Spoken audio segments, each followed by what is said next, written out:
ગઈકાલે હાર્ટ એટેકથી મૃત્યુ પામનાર હોમગાર્ડના જવાનના પરિવારને રાજ્ય સરકાર દ્વારા 4,05,000નો સહાય ચેક વિતરણ કર્યો હતો। ગઈકાલે વડાપ્રધાન નરેન્દ્ર મોદીની વડોદરા મુલાકાત સમયે ફરજ ઉપર હાજર એક હોમગાર્ડ જવાનનું હાર્ટ એટેક આવતા કરુણ મૃત્યુ નીપજ્યું હતું। આ આઘાતજનક સમાચાર મળતા જ પરિવાર ઉપર દુઃખનો પહાડ તૂટી પડ્યો હતો।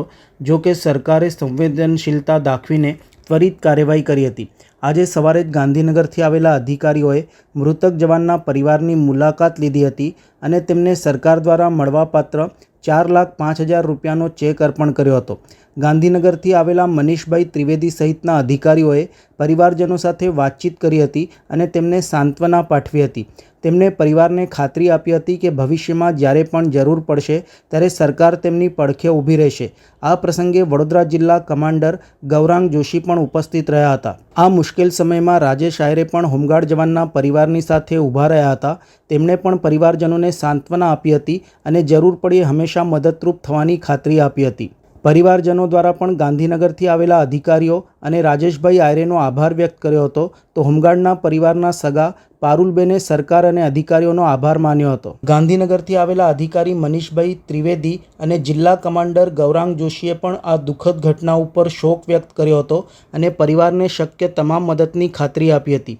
રાજેશ આયરે પણ આ મુશ્કેલ સમયમાં પરિવારની પડખે રહેવાની પ્રતિબદ્ધતા વ્યક્ત કરી હતી। આજરોજ વડોદરા શહેર આવતીકાલે માનનીય વડાપ્રધાનશ્રીના બંદોબસ્ત દરમિયાન અમારા હોમગાર્ડ જવાન શ્રી નીતિશભાઈને અચાનક જ ફરજ દરમિયાન અવસાન થયેલું છે।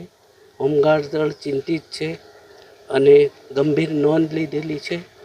આ બાબતે અમારા માનનીય કમાન્ડન્ટ જનરલ શ્રી ગુજરાત રાજ્ય હોમગાર્ડ્સ વડા મનોજ અગ્રવાલ IPS સાહેબે તાત્કાલિક 24 કલાકમાં નહીં ગણીએ તો 6 કલાકમાં જ આના ચેક સહાય જે બનતી હતી એટલી રાજ્ય સરકાર પાસેથી સ્પેશિયલ પરમિશન મેળવી અને અમે પૂરી પાડેલી છે અને વધુમાં સાહેબશ્રીએ અમોને પણ આ દુઃખમાં ભાગ લેવા મોકલાવેલા છે અને આ પરિવારને જ્યારે પણ જરૂર પડે ત્યારે અમે એમની સાથે ઊભા છીએ અને પરિવારમાં કોઈ સભ્ય હશે તો હોમગાર્ડ દળમાં અમે એને પ્રાયોરિટી લઈ લઈશું એવી ખાતરી આપું છું।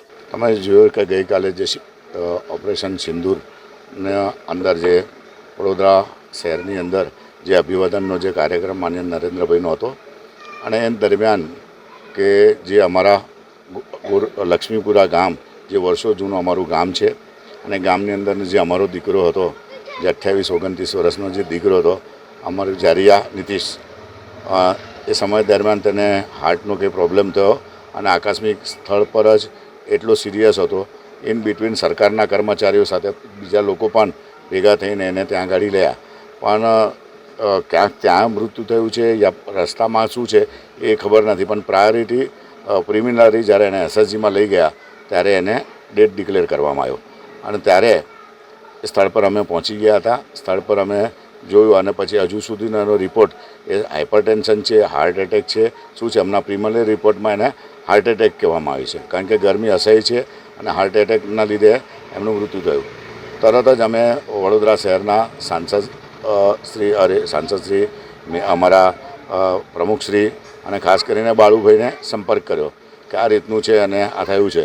એમને તરત PM અમે તાત્કાલિક કરાવડાવી દીધું। એની સાથે સાથે ઘરના લોકોને જે ડેડ બોડી તે આપી દેવામાં આવી અને જે તે અધિકારીઓને જાણ કરી, પોલીસ કમિશનર સાથે સાથે વડોદરા શહેરના શહેર પ્રમુખ અને બાળુભાઈએ મુખ્યમંત્રીશ્રીને જાણ કરી। ઇન બિટવીન આજે હોમગાર્ડના અમારા જોશી સાહેબને પણ કહીએ કે આમ મરણોત્તર હોમગાર્ડ હોય એ સ્વાયત્ત સંસ્થા હોય છે, માનદ વેતન પર ચાલતી હોય છે અને એના 5,000 રૂપિયા જ મરણોત્તરના આપવામાં છે। વડોદરામાં પહેલીવાર એવું છે કે આવા કોઈ કેસીસની અંદર 4,05,000 આપવામાં આવે છે। તો પણ જ્યારે માણસનું જે ઘરની અંદર કમાવું દીકરો હોય અને એની આખી જિંદગી આવા 4 લાખ રૂપિયાથી થતું ન હોય પણ આ માનદ વેતન સંસ્થા છે, આમાં બીજું કંઈ હોય નહીં।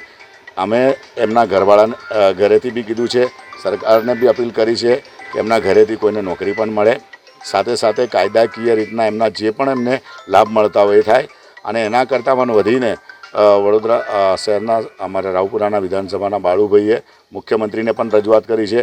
હજુ પણ એના ઘરના લોકોને બીજી પણ કંઈ વધારે સહાય મળે તેના માટે અમે કહેવડાવ્યું છે.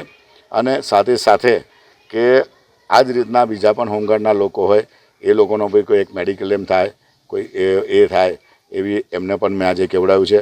આજે એમનો પણ એ માનું છું, કારણ કે દીકરો ગયો છે, કાચે લાખ આપો, 5 લાખ આપો, 5 કરોડ આપો, આના કરતાં વધારે કંઈ હોઈ નહીં શકે.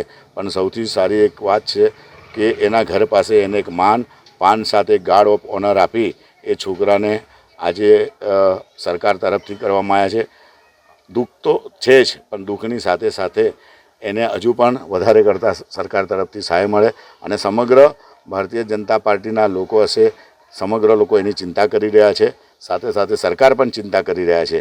અને એમને જ્યાં પણ જરૂર પડશે, હું આ ગામે મને વર્ષોથી સાથે રાખેલો છે, એટલે સમય દરમિયાનથી હમણાં સુધી કર્યું છે. અને આગળ પણ જે પણ એમને મદદ થતી હશે, અમારા ભરપૂર પ્રયત્ન. જે અમારા ઘરે દુઃખદ ઘટના થઈ છે એમાં સરકાર દ્વારા અમને સહાય આપવામાં આવી છે. રાજેશભાઈ આયરે, હોમગાર્ડવાળા ભાઈઓ બધાએ થઈને સહકાર આપ્યો છે. ને એમના બાળકને પણ હોમગાર્ડમાં ફરી મોટો થાય તો જોબમાં લેવાની પણ વાત કરી છે અમને. તો સરકારનો આભાર, ખૂબ ખૂબ આભાર. જી, તમારું નામ શું છે? જેમ મારું નામ પારુલ જારિયા. અચ્છા, તમે શું થાવ? મેં નીતિશના ભાભી થાઉં. જે એક્સપાયર થઈ ગયા છે એ મારા દિયર થાય.